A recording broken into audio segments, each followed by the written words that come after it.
Hello friend, this is Shalini Srivastava. स्वागत है आपका टीचिंग लर्नर्स में।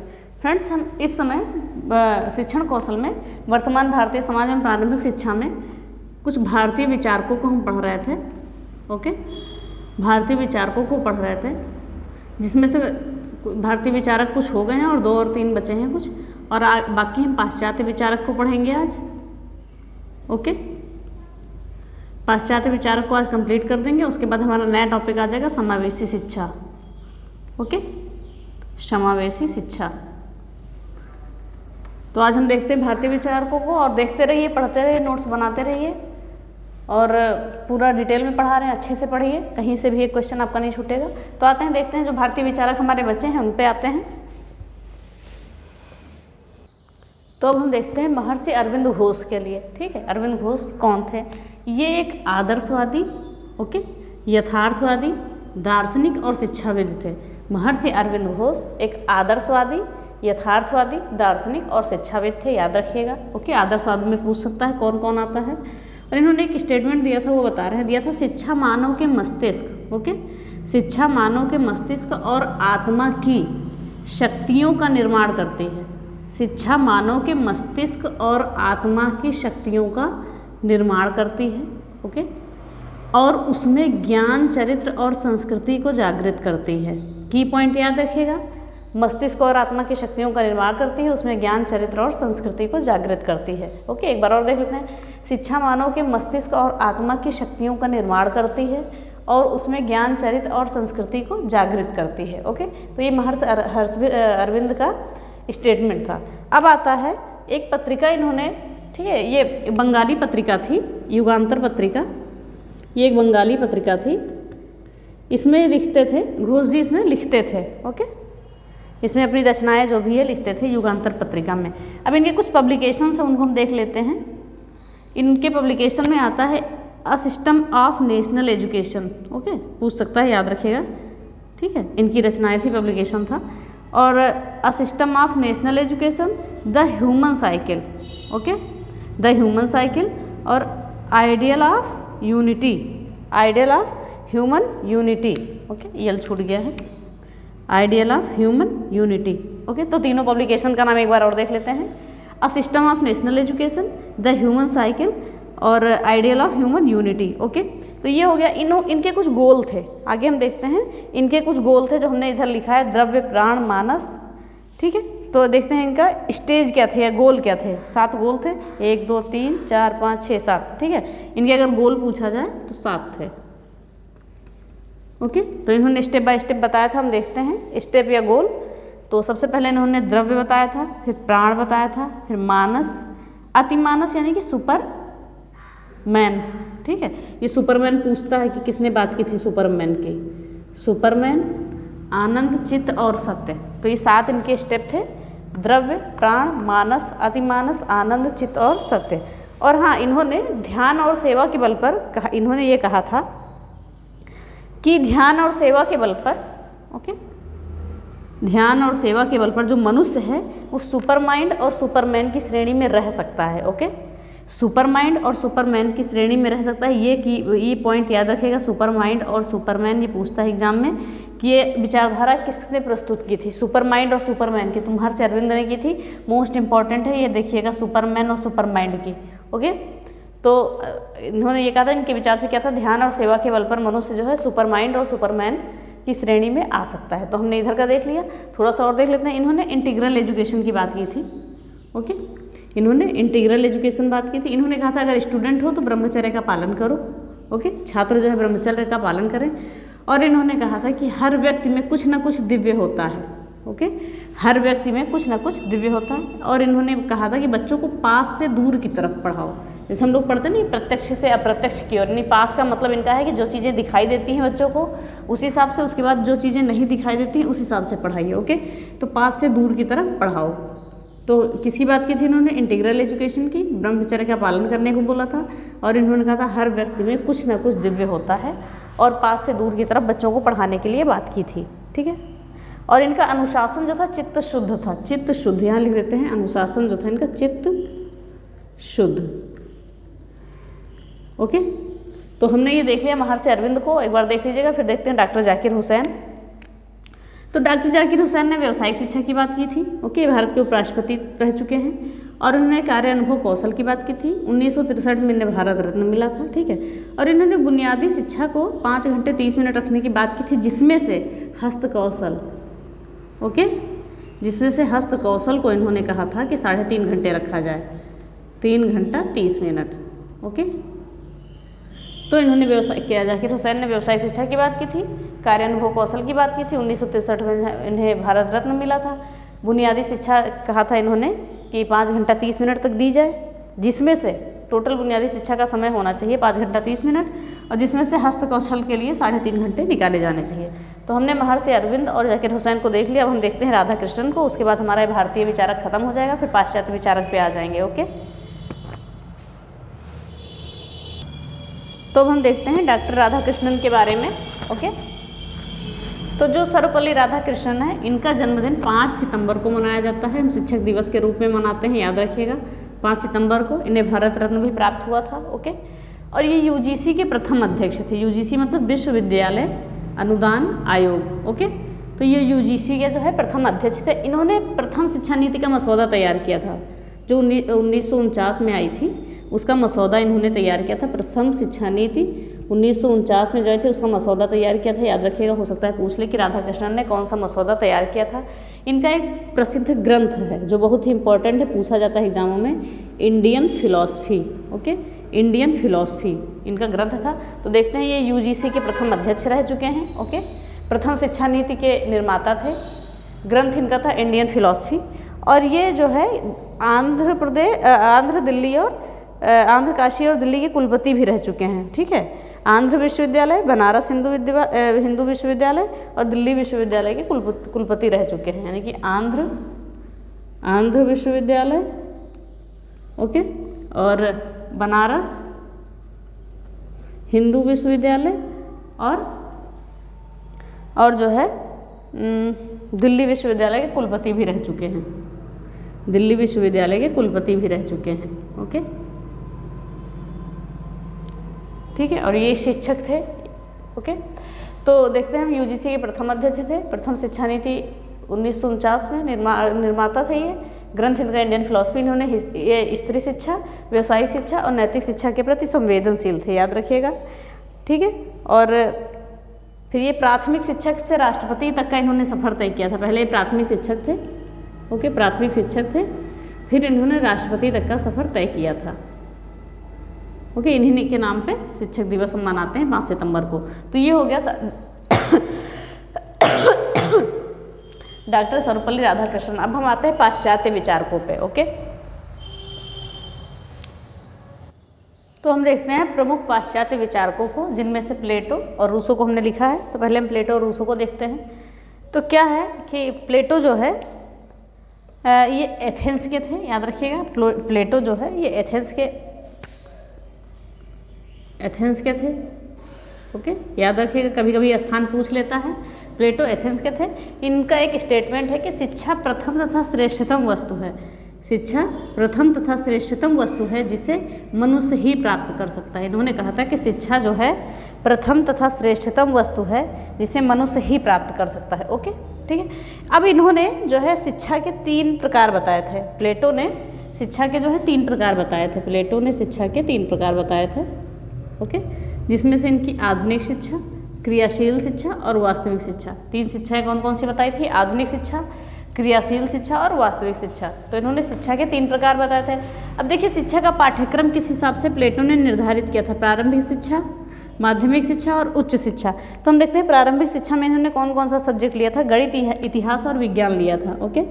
गणित, इतिहास और विज्ञान, ठीक है। यानी प्राथमिक शिक्षा में इन्होंने गणित, इतिहास और विज्ञान की बात की थी। अब आते हैं माध्यमिक शिक्षा में। माध्यमिक शिक्षा में इन्होंने गणित, शिष्टाचार, धर्मशास्त्र और सैन्य प्रशिक्षण की बात की थी। गणित, शिष्टाचार,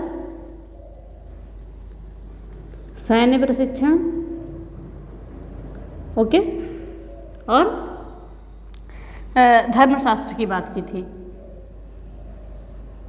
और फिर आते हैं उच्च शिक्षा। उच्च शिक्षा में इन्होंने कहा था दर्शन शास्त्र, नीति शास्त्र, दर्शन शास्त्र की बात की थी इन्होंने, ओके, नीति शास्त्र की बात की थी, ओके। उच्च शिक्षा में दर्शन शास्त्र, नीति शास्त्र और मनोविज्ञान, ठीक है।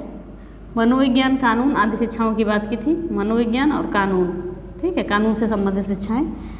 और आध्यात्मिक शिक्षा की तो बात की ही थी, आध्यात्मिक शिक्षा, ओके। तो एक बार और देख लें, प्लेटो ने शिक्षा के पाठ्यक्रम को 3 भागों में विभाजित किया था, ठीक है। प्राथमिक शिक्षा, माध्यमिक शिक्षा और उच्च शिक्षा। प्राथमिक शिक्षा में गणित, इतिहास और विज्ञान विषय को उन्होंने रखा था। माध्यमिक शिक्षा में गणित, शिष्टाचार और सैन्य प्रशिक्षण और धर्मशाला को रखा था। उच्च शिक्षा में दर्शन शास्त्र, नीति शास्त्र, मनोविज्ञान और कानून और आध्यात्मिक शिक्षा को रखा था, ओके। तो हमने देख लिया प्लेटो ने शिक्षा को 3 भागों में विभाजित किया था, आधुनिक शिक्षा, क्रियाशील शिक्षा, वास्तविक शिक्षा, ओके। तो ये हमने देखा। अब देखते हैं इनकी रचनाएं क्या हैं जो मोस्ट इंपॉर्टेंट हैं, अभी तक के में सबसे इंपॉर्टेंट इनकी रचनाएं हैं। द रिपब्लिक, ये इंपॉर्टेंट है, इस पर स्टार लगा लीजिए, ओके। एपोलॉजी, क्रिटियाज, फिडो, द लाज पूछा जाता है, फिडो पूछा जाता है, ठीक है। तो सब याद रखिएगा, लेकिन द रिपब्लिक और द लाज ये बहुत ही ज़्यादा इंपॉर्टेंट है। The Republic, apiology, क्रिटियाज, Fido, the ला और स्टेटमेंट और प्रोटोगोराज, ओके। तो ये इनकी रचनाएं हो गई। अगर शिक्षण विधि की बात करें तो वाद विवाद और संवाद इनकी क्या है, शिक्षण विधि है। कौन कौन सी, वाद विवाद और संवाद। और इन्होंने जो है बालक को प्राथमिक माना है, शिक्षक को गौण माना है। बालक को जो है इन्होंने प्राथमिक माना है, याद रखिएगा, और शिक्षक को गौण माना है। यानी इन्होंने भी बाल केंद्रित शिक्षा की ही बात की है, शिक्षक को गौण माना है, ओके। तो हमने देखा प्लेटो एथेंस के थे, इन्होंने बालक को प्राथमिक और शिक्षक को गौण माना है, ठीक है। और इन्होंने जो है शारीरिक शिक्षा को भी महत्वपूर्ण माना था और स्त्री शिक्षा की भी बात की थी, ओके। शारीरिक शिक्षा को महत्वपूर्ण माना था और स्त्री शिक्षा की भी बात की थी। तो ये हो गए प्लेटो की रचनाएं, ज़्यादा इंपॉर्टेंट हैं, याद रखिएगा, ओके। रचनाएं पूछता है ज़्यादातर। अब आते हैं रूसो पे, ठीक है। रूसो जो थे ये थे जिनेवा इटली के, ठीक है, जिनेवा इटली। इनकी रचनाएं देखिए, इनकी रचनाएं जो बहुत ही ज़्यादा इंपॉर्टेंट है, एमिल अक्सर पूछी जाती है, ये बहुत ही ज़्यादा इंपॉर्टेंट है, एमिल, ठीक है। Social contract, the progress of orders and science, the origin of inequality among man, the new Heloise, ये द न्यू हेलोसी भी पूछता है, याद रखिएगा, द न्यू हेलोसी भी पूछता है, ओके। तो हमने क्या क्या देखा रूसो की रचनाओं में, Emile, social contract, the progress of orders and science, the origin of inequality among man और द न्यू हेलोसी, ठीक है। और इनकी एक स्टेटमेंट था, वो देखते हैं। सच्ची शिक्षा वह है जो बालक के अंदर प्रस्फुटित होती है। इन्होंने क्या कहा है कि सच्ची शिक्षा वो होती है जो बालक के अंदर प्रस्फुटित होती है, ओके। सच्ची शिक्षा वह है जो बालक के अंदर प्रस्फुटित होता है। इन्होंने रूसो ने जो है शिक्षा के मूल स्रोत माने हैं कुछ, इन्होंने 3 मूल स्रोत माने हैं, ओके। इन्होंने शिक्षा के 3 मूल स्रोत माने हैं, प्रकृति, मानव और पदार्थ। इन्होंने ये 3 मूल स्रोत माने हैं, ध्यान रखिएगा, प्रकृति, मानव और पदार्थ। 3 मूल स्रोत इन्होंने माने हैं शिक्षा के, ओके। ध्यान रखिएगा, प्रकृति, मानव और पदार्थ। और इन्होंने जो है निषेधात्मक शिक्षा पर बल दिया था, निषेधात्मक शिक्षा की बात की थी। ये विचारधारा को जन्म इन्होंने ही दिया था, ये विचारधारा इन्होंने ही दी थी, याद रखिएगा। एग्जाम में पूछ सकता है कि निषेधात्मक शिक्षा की विचारधारा किसने दी थी, तो रूसो ने दी थी, याद रखिएगा, ओके। मोस्ट इंपॉर्टेंट है ये भी, निषेधात्मक शिक्षा की विचारधारा रूसो ने दी थी, याद रखिएगा, ठीक है। और इन्होंने जो है मनुष्य को 4 भागों में विभाजित किया था, ओके। मनुष्य के विकास को शैशवकाल, बाल्यकाल, किशोरावस्था और युवावस्था, 4 भागों में। अगर पूछा जाए रूसो ने कितने भागों में विभाजित किया था, तो रूसो ने 4 भागों में विभाजित किया था, ओके। रूसो ने 4 भाग में बांटा था, तो शैशवकाल, बाल्यावस्था, किशोरावस्था और युवावस्था, ठीक है। तो हमने देख लिया रूसो को। रूसो की रचना, रूसो कहाँ के थे, जिनेवा इटली के थे। और रूसो की रचनाएं क्या थी, Emile, social contract, the progress of orders and science, the origin of inequality among man, the new Heloise. और इनका एक स्टेटमेंट था, सच्ची शिक्षा वह है जो बालक के अंदर प्रस्फुटित होती है। और शिक्षा के इन्होंने 3 मूल स्रोत माने थे, प्रकृति, मानव और पदार्थ। इन्होंने निषेधात्मक शिक्षा की विचारधारा को जन्म दिया था, मोस्ट इंपॉर्टेंट है ये। और इन्होंने मनुष्य के विकास को 4 भागों में विभाजित किया था, शैशवकाल, बाल्यकाल और किशोरावस्था और युवावस्था। तो हमने देखा ये प्लेटो और रूसो को, ओके। प्लेटो और रूसो को देखा गया। हम आगे आते हैं, अब हम आते हैं जॉन डेवी पे। जॉन डेवी जो थे ये थे जर्मनी के मनोवैज्ञानिक, ओके। ये थे जर्मनी के ओके, अब आगे देखते हैं ये प्रयोजनवादी थे। ओके, ये प्रयोजनवादी थे, जॉन डेवी जो है प्रयोजनवादी थे। इन्होंने शिकागो में प्रोग्रेसिव स्कूल की स्थापना की। ओके, शिकागो में जो है प्रोग्रेसिव स्कूल की स्थापना की, याद रखिएगा। प्रोग्रेसिव स्कूल की स्थापना पूछता है किसने की, तो जॉन डेवी ने की थी। शिकागो में की थी ये स्थापना इन्होंने, शिकागो में। ओके, शिकागो में की थी इन्होंने किस स्कूल की स्थापना, प्रोग्रेसिव स्कूल की स्थापना। ओके, याद रखिएगा। और जो है इनकी कुछ रचनाएं हैं, हम देख लेते हैं। Democracy of education, the school and society, बहुत ही ज़्यादा पूछा जाने वाला प्रश्न है ये, टेट, सुपर टेट, सीटेट चाहे जिसमें हो। The school and the child, how we think the child and the curriculum, ये भी बहुत पूछा जाता है। ओके, ये दो क्वेश्चन तो बहुत ज़्यादा पूछी जाती हैं, दो रचनाएँ, द स्कूल एंड सोसाइटी और the child and the curriculum. बाकी भी इंपॉर्टेंट है, democracy of education, the school and society, the school and the child, how we think the child and the curriculum. तो ये जॉन डेवी के बारे में हमने जान लिया। ये रचनाएं बहुत ही इंपॉर्टेंट हैं इनकी। ये प्रोग्रेसिव स्कूल की स्थापना याद रखिएगा इन्होंने की थी, बहुत ही ज़्यादा इंपॉर्टेंट है। ओके, तो हमने देख ली, इनकी बुक्स देख ली, और इन्होंने वही सब शिक्षा के बारे में बताया कि शिक्षा एक विकासशील प्रक्रिया है, एक सामाजिक प्रक्रिया है, पुनर्निर्माण की प्रक्रिया है, और शिक्षा जीवन की आवश्यकता है। ठीक है, तो हमने जॉन डेवी को देखिए, सबसे ज़्यादा इंपॉर्टेंट जो है वो याद रखिएगा। फिर आते हैं फ्रॉबेल पे। ठीक है, तो जो फ्रॉबेल थे ये थे अमेरिकी। ओके, फ्रॉबेल थे जर्मनी के। ओके, सॉरी ये गलत हो गया, ये जॉन डेवी जो थे ये अमेरिका के थे, जॉन डेवी थे अमेरिका के, और जो फ्रॉबेल थे ये जर्मनी के थे। ओके, गलत हो गया, सॉरी। तो जॉन डेवी क्या थे, अमेरिका के थे। ओके, और ये जो फ्रॉबेल थे ये जर्मनी के थे। ओके, फ्रॉबेल जो है ये जर्मनी के थे, गलत हो गया था, जर्मनी। ओके, इनकी रचनाएं देखिए। फ्रॉबेल की रचना एजुकेशन ऑफ मैन, बहुत ही ज़्यादा पूछी जाने वाली रचना है। The mother and place on education by development, ठीक है, ये भी इंपॉर्टेंट है। एजुकेशन बाय डेवलपमेंट और एजुकेशन ऑफ मैन, ये दोनों ही बहुत ही ज़्यादा इंपॉर्टेंट हैं। ओके, याद रखिएगा। फिर देखते हैं हम कि 1837 में फ्रॉबेल ने ब्लैकेनबर्ग में एक विद्यालय खोला। ठीक है, ब्लैकेनबर्ग में एक विद्यालय खोला, किसने, फ्रॉबेल ने। ओके, जिसे 1839 में, ओके 1837 में ब्लैकेनबर्ग में एक विद्यालय खोला फ्रॉबेल ने, जिसे 1839 में बालोद्यान या किंडरगार्टन का नाम दे दिया गया। किंडरगार्टन, ठीक है, या बालोद्यान, ठीक है, ये बच्चों का बगीचा बोलते हैं बालोद्यान, ये किंडरगार्टन। तो किंडरगार्टन पद्धति किसने दी थी, फ्रॉबेल ने दी थी, याद रखिएगा।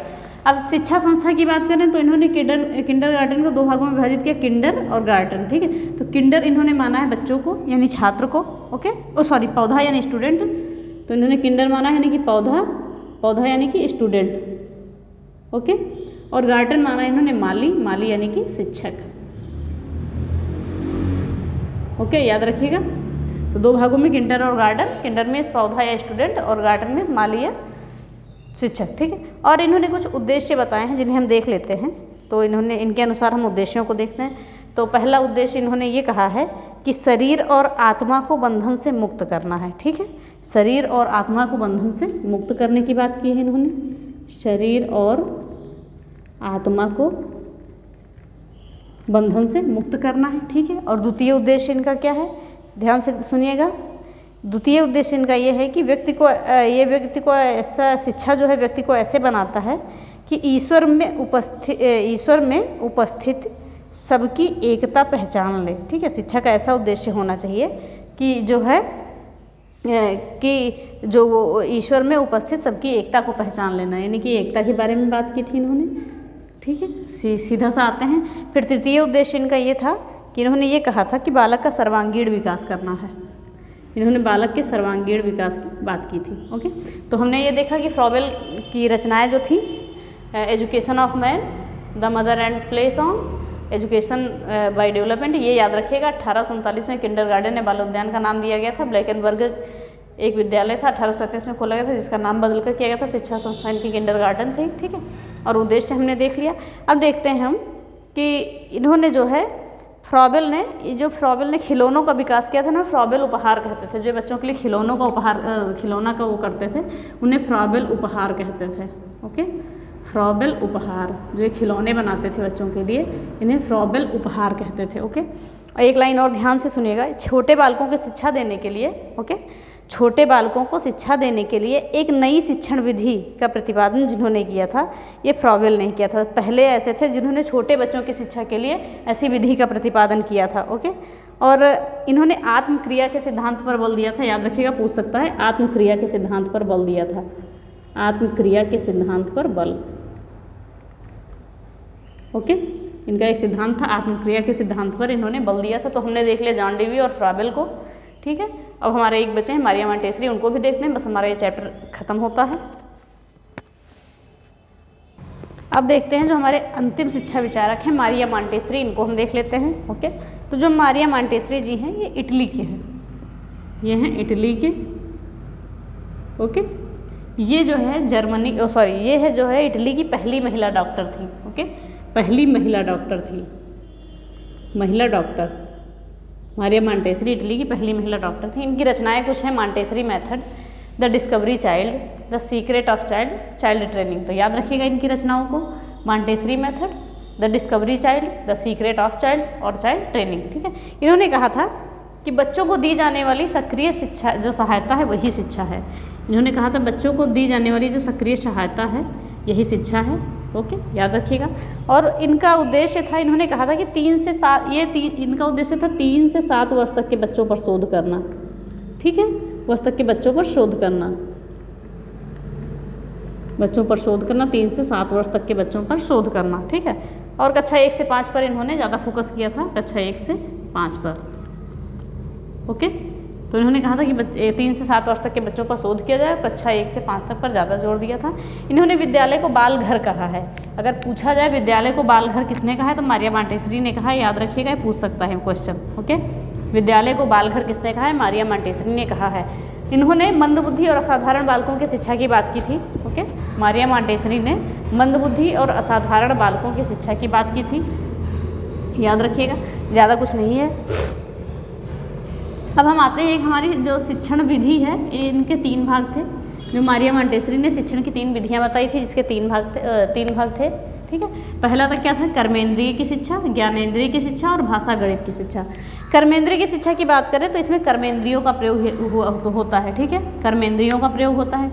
और ज्ञानेंद्रिय शिक्षा की बात करें तो इसमें जो है ज्ञानेंद्रिय अनुभव, ठीक है, इंद्रियों का अनुभव ज्ञात होता है। ठीक है, तो देखिए, कर्मेंद्रियों की शिक्षा यानी कर्मेंद्रिय की शिक्षा देना। ठीक है, ज्ञानेंद्रिय की शिक्षा, ज्ञानेंद्रियों का अनुभव प्राप्त होना बच्चों को। ठीक है, और देखते हैं भाषा गणित की शिक्षा। तो इन्होंने कहा था, भाषा गणित में कहा था इन्होंने कि पहले लिखना सिखाया था, फिर पढ़ना बताया था। इन्होंने पहले लिखना फिर पढ़ना, और जो हम अभी तक पढ़ते आए हैं तो हमने पढ़ा है पहले पढ़ना फिर लिखना। ओके, तो ये थोड़ा सा अंतर है इनमें। तो अगर पूछा जाए कि किसने पहले लिखना फिर पढ़ना बताया है, तो मारिया मॉन्टेसरी ने बताया है। और हम पढ़ते आए हैं सुनना, बोलना, पढ़ना, लिखना। ओके, तो ये भाषा कौशल के 4। तो इनकी जो ये होगी मारिया मॉन्टेसरी के जो विचारधारा थी शिक्षा के बारे में हमने देखी।